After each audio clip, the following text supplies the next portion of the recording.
Right, ఇక morning న్యూస్లోకి వెళ్దాం. Morning న్యూస్లోకి వెళ్తే ఏమేమి అంశాలు ఉన్నాయో ఒకసారి చూద్దాం. ఈనాడు దినపత్రికలో ఉన్నటువంటి వార్తలు. ఇజ్రాయెల్ దాడులు ఇంధన భద్రతకు ముప్పు, చమురు కేంద్రాల ధ్వంసం ఆందోళనకరం, ప్రపంచ ఆర్థిక వ్యవస్థపై తీవ్ర ప్రభావం, భవిష్యత్తులో ఇరాన్కు చైనా సహకరించే అవకాశం ఉందట. ఇజ్రాయెల్ ప్రాంతీయాధిపత్యం తాత్కాలికమే కావచ్చు, తక్షణం కాల్పులు విరమించి చర్చలు జరపడమే మేలు. ఈనాడు ముఖాముఖిలో మాజీ దౌత్యవేత్త తల్మీజ్ అహ్మద్.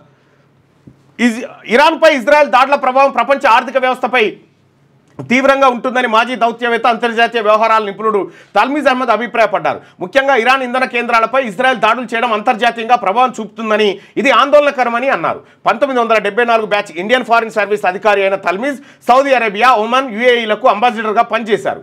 పెట్రోలియం, సహజవాయు మంత్రిత్వ శాఖలో ఇంటర్నేషనల్ కోఆపరేషన్ అదనపు కార్యదర్శిగా, Indian council of world affairs director జనరల్గా కూడా పనిచేసిన ఈయన అనేక పుస్తకాలు రాశారు. 2022లో వేస్ట్ ఏషియా ఎట్ వార్ పేరుతో పుస్తకం వెలువరించారు. ప్రస్తుతం ఓవర్సీస్ రీసెర్చ్ ఫౌండేషన్లో డిస్టింగ్విష్డ్ ఫెలోగా పనిచేస్తున్న తల్మీజ్ పశ్చిమాసియాలో యుద్ధ వాతావరణం, పర్యవసనాలను ఈనాడు ప్రత్యేక ప్రతినిధికి ఇచ్చిన ఇంటర్వ్యూలో వివరించాడు.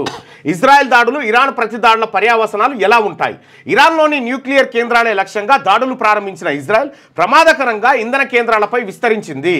ఇరాన్ తన క్షిపణులతో ధీటుగా సమాధానం ఇస్తోంది. ఇరాన్కు ఇంత సామర్థ్యం ఉందని చాలామంది ఊహించలేదు. కానీ 4 రాత్రులు ఇజ్రాయెల్లోని పలు ప్రాంతాలపై మిసైల్స్తో దాడులు చేసింది. దీనివల్ల ఇజ్రాయెల్కు జరిగిన నష్టం ఎక్కువే అయినా ఆ దేశం చాలా విషయాలు దాచిపెడుతోంది.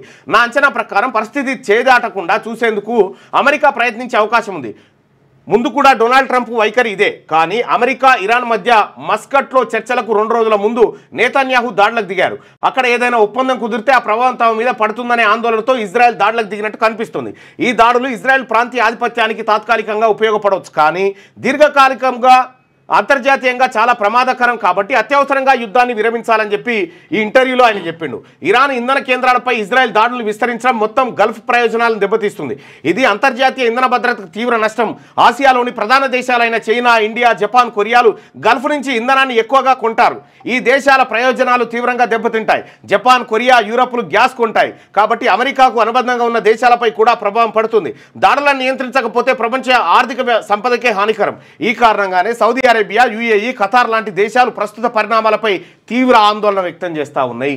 3వ ప్రపంచ యుద్ధానికి సిద్ధమైపోయింది ప్రపంచం అనేది తెలుస్తూ ఉంటే ఇగో బాంబుల వర్షం, ఇరాన్పై విరుచుకపడుతున్న ఇజ్రాయెల్, ఖమేనీకి సన్నిహిత సలహాదారు మృతి, టెహరాన్లో భయానక పరిస్థితులు, నగరాన్ని వీడుతున్న జనం, G7 నుంచి అర్ధాంతరంగా విచ్చేసిన ట్రంప్, కాల్పుల విరమణ కంటే మెరుగైన పరిష్కారం కోసం చూస్తున్నాం, ఖమేనీ ఎక్కడున్నారో తెలుసని వ్యాఖ్య, ఇరాన్ బేషరతుగా లొంగిపోవాలన్న అమెరికా అధ్యక్షుడు, మొసాద్ కేంద్ర కార్యాలయంపై ఇరాన్ దాడి, ఉద్రిక్తతల తగ్గింపునకు ఐరోపా, అరబ్ దేశాల పిలుపు, సరిహద్దులు దాటి ఆర్మేనియా చేరుకున్న భారత విద్యార్థులు.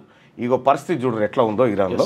ఇరాన్ రాజధాని టెహరాన్ నుంచి వాహనాల్లో సురక్షిత ప్రాంతాలకు తరలిపోతున్న ప్రజలు, ట్రాఫిక్ జామ్ అవుతుంది, టెహరాన్ సిటీ మొత్తం ఖాళీ అవుతుంది. ఇక G7 సదస్సు నుంచి వాషింగ్టన్ బయలుదేరే సమయంలో మీడియాతో మాట్లాడుతున్న ట్రంప్ ఏమన్నాడు? మీడియా కాల్పుల విరమణ కంటే మెరుగైన పరిష్కారం కోసం చూస్తున్నాం అంటే కాల్పుల విరమణ అనేది లేదు అంతే.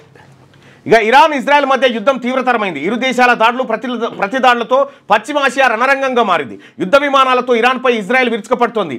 ఇటు ఇజ్రాయెల్పై ఇరాన్ క్షిపణుల వర్షం కురిపిస్తుంది. 5వ రోజైన మంగళవారం పరస్పరం జరుపుకున్న దాడుల్లో 2 వైపులా భారీ నష్టం సంభవించింది. ఇజ్రాయెల్ దాడుల్లో ఇరాన్ సుప్రీం లీడర్ ఖమేనీ సన్నిహిత సలహాదారు మరణించారు. ఇజ్రాయెల్లోని మొసాద్ కేంద్ర కార్యాలయంపై దాడి చేసిన ఇరాన్ డ్రోన్ల తయారీ యూనిట్ని ధ్వంసం చేసింది. ఇజ్రాయెల్ దాడులతో టెహరాన్లో భయానక పరిస్థితులు నెలకొన్నాయి. పలువురు నగరాన్ని వీడుతున్నారు. ఇక G7 సదస్సులో పాల్గొనేందుకు కెనడా వెళ్లిన అమెరికా అధ్యక్షుడు డొనాల్డ్ ట్రంప్ అర్ధాంతరంగా వాషింగ్టన్ వచ్చేశారు. కాల్పుల విరమణ కంటే మెరుగైన పరిష్కారం కోసం చూస్తున్నామని ఆయన వ్యాఖ్యానించారు. దీన్ని బట్టి ఏదో జరగబోతుందని అర్థమవుతుందని పరిశీలకులు అంటున్నారు. మరోవైపు ఉద్రిక్తతల తగ్గింపునకు ఐరోపా, అరబ్ దేశాలు పిలుపునిచ్చాయి. ఇరాన్లో చిక్కుకున్న కొంతమంది భారతీయ విద్యార్థులు మంగళవారం సరిహద్దులు దాటి ఆర్మేనియాలోకి వచ్చారు. ఇది యుద్ధ వాతావరణంకి సంబంధించినటువంటి వార్త. చాలా సీరియస్గానే అవుతా ఉంది. ఇది ఎంతటి తీవ్ర పరిణామమైనా చోటు చేసుకోవచ్చు. ఏ క్షణం ఏదైనా జరగవచ్చు ప్రపంచంలో. 6వ తరగతి నుండి 10వ తరగతి విద్యార్థులకు గొప్ప అవకాశం. ఏపీ, తెలంగాణ మరియు CBSE విద్యార్థులకు ఎలాంటి అడ్మిషన్ ఫీజు లేకుండా సంవత్సరానికి కేవలం 1000 రూపాయలకే IIT స్టాండర్డ్స్ తో ఆన్లైన్ ట్యూషన్స్ చెప్పబడును. 15 ఏళ్ల సుదీర్ఘ అనుభవం గల ఫ్యాకల్టీతో క్లాసు నిర్వహించబడును. ఇప్పుడే ప్లే స్టోర్ నుండి ధర్మవాహిని యాప్ ని డౌన్లోడ్ చేసుకోండి. వివరాలకు సంప్రదించండి 7893051526. లేటెస్ట్ న్యూస్ తెలుగు మరియు ఇంగ్లీష్ అప్డేట్స్ కోసం ఇప్పుడే క్యూన్యూస్ అఫీషియల్ యాప్ ని ప్లే స్టోర్ నుండి డౌన్లోడ్ చేసుకోండి. సరికొత్త సమాచారాల కోసం క్యూన్యూస్ వెబ్సైట్ ని ఫాలో అవ్వండి. ఛానల్లో ప్రాంతీయ, జాతీయ, అంతర్జాతీయ వార్తలు వీక్షించండి. లైక్ చేయండి.